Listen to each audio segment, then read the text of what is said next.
occurred, no one would have ever dreamed that moving pictures would become a major staple in popular culture. From celebrity to ceremony, the production of film grew bigger and better as time moved forward. Along with the growth of overall film, animation had grown right along with the industry. Animation legend Walt Disney had created a legacy through his character and large library of shorts as well as full-length feature films.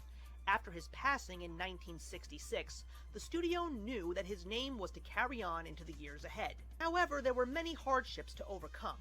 The 1970s saw one of the greatest studios in film fall on troubled times financially, which gave the studio a lot less money to invest in the production of new animated films. The films were taking a lot more time to be produced, and the material was being recycled for the sake of saving money, allowing the films to reach the film-going public. With cutting all of these corners, the films themselves were not getting the reception that Disney films from the past had received. While there were some that felt the company should stick to Disney's original values, there were some that saw a change and took to move that change forward. Thanks to newer creators in animation like Ralph Bakshi, the animated film found its way into adulthood. 1972's Fritz the Cat gave the world its very first adults-only animated feature. The film featured graphic images, foul language, as well as many different takes on satire, and suddenly imaginations were running wild. Along with the birth of blockbuster films and influences like Star Wars, there would be other films headlined by Bakshi that would remain adult-oriented with elements of science fiction and fantasy. One of the Disney studio animators at the time, Don Bluth, believed that Disney had the ability to go into adult territory and still hold to the traditional Disney magic. Through that idea, he created The Rescuers, a story of mice attempting a rescue of a kidnapped girl. While the film did feature talking mice, it featured dark elements that were sprinkled throughout the story while still keeping the film tame.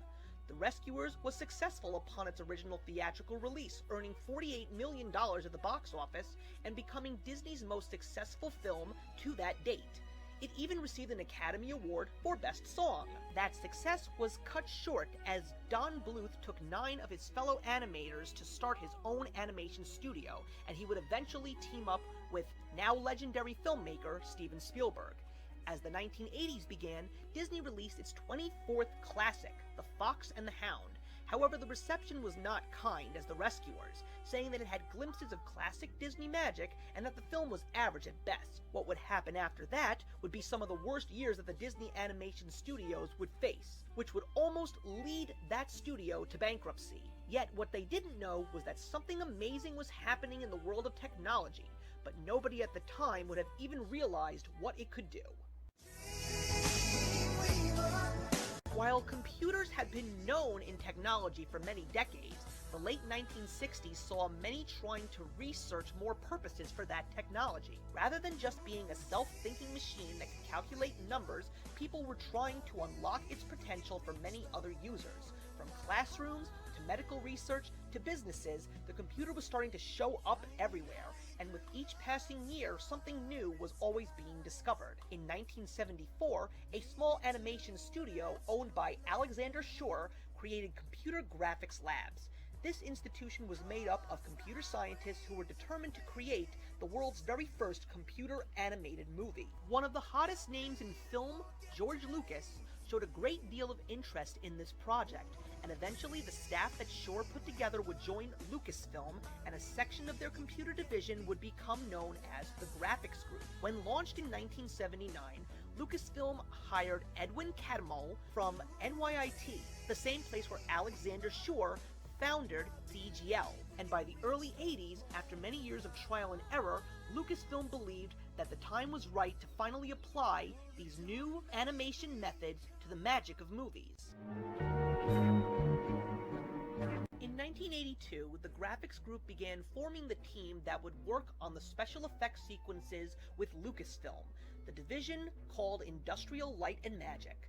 ILM, which had been created in 1975 as a key production division of Star Wars, welcomed the graphics group with open arms. Key milestones in film throughout the 1980s included the effects work of the Genesis effect in Star Trek II: The Wrath of Khan in 1982, and the stained glass knight in Young Sherlock Holmes of 1985. By 1986, George Lucas would see many hardships outside and inside the studio, to the point where he felt the need to sell the graphics group for the sake of saving money. Not wanting to break up the team and still focusing on the original goal from 1974, a full-length animated film was something that they planned to stick by. They concluded that the best way to keep this team together was to turn this group into an independent company.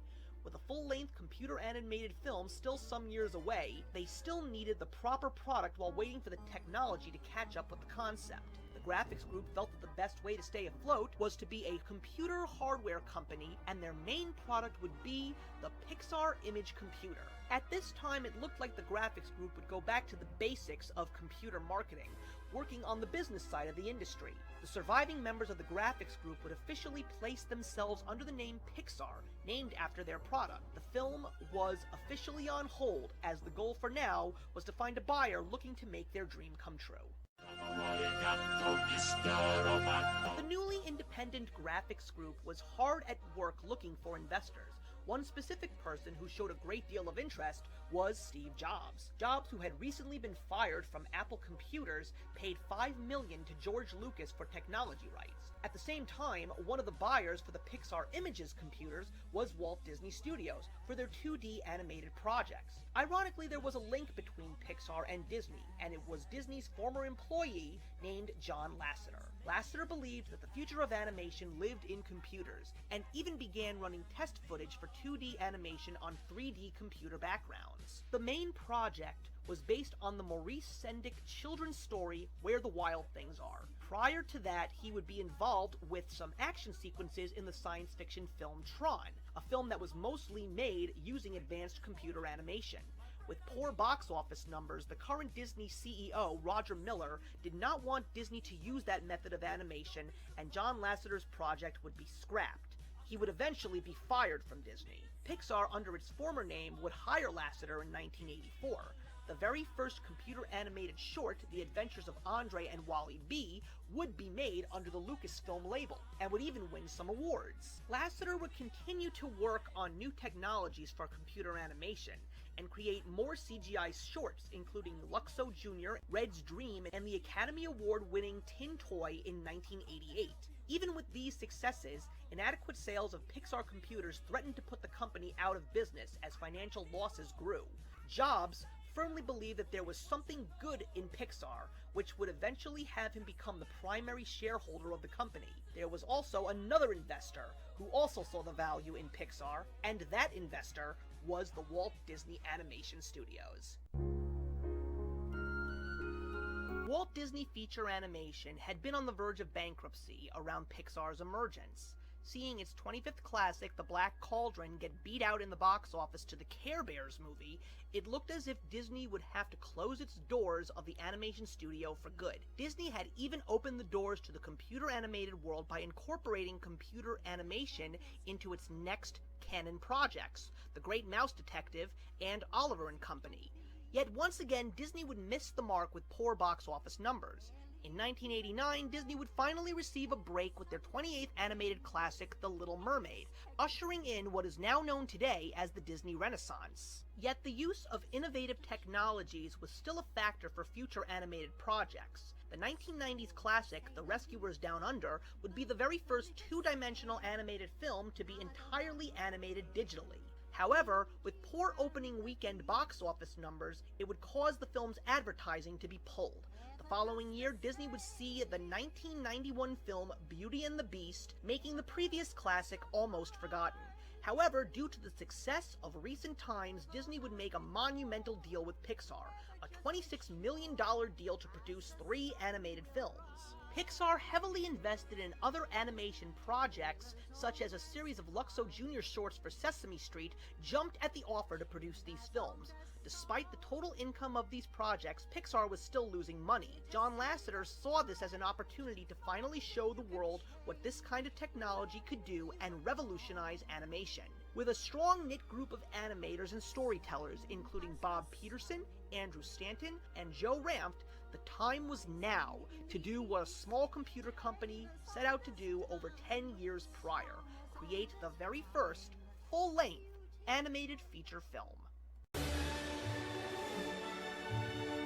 1994, Disney had its highest-grossing animated film, The Lion King, shattering box office records worldwide. They also had Pixar to thank, as all the classics created during the Disney Renaissance featured CGI backgrounds. It was because of these new animation styles that even the movie-going public was starting to take notice that a change was coming.